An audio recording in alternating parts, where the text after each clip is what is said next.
Sana sanjilana hitako anao maledy io mamelody mapisiro ny fiainako isan'andro isan'andro eo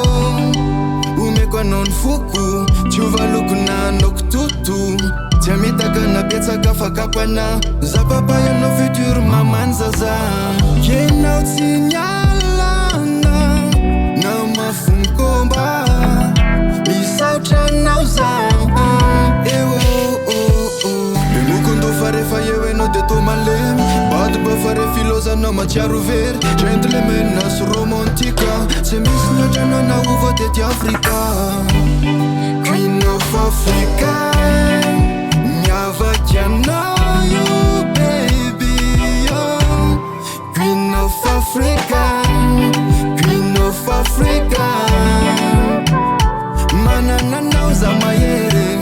manana anao za tsy very baby oh, oh.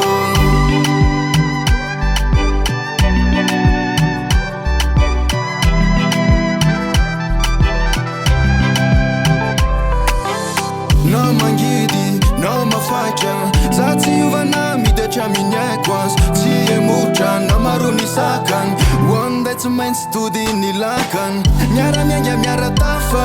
miara manorina filina fakely zao sy ana chuchuchu barabambambam kenao tsy nialana na mafonkomba misaotra anao za rehefa eo enao de tô malemy bady ba fa re filozanao matsiaro very gentleman sy romantika tsy misy niotranao na nouveauté ty Afrika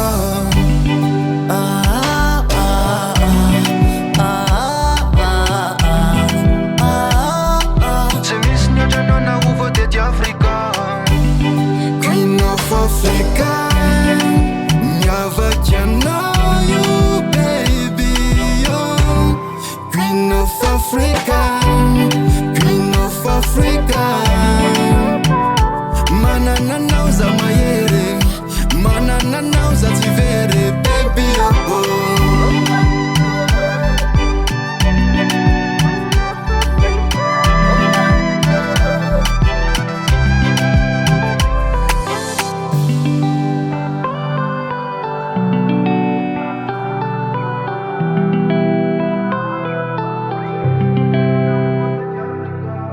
Memukondo fa rehefa eo enao de tô malemy bady ba fa re filozanao matsiaro very gentleman sy romantika tsy misy niotranao na nouveauté ty Afrika Rockman Studio Madagascar.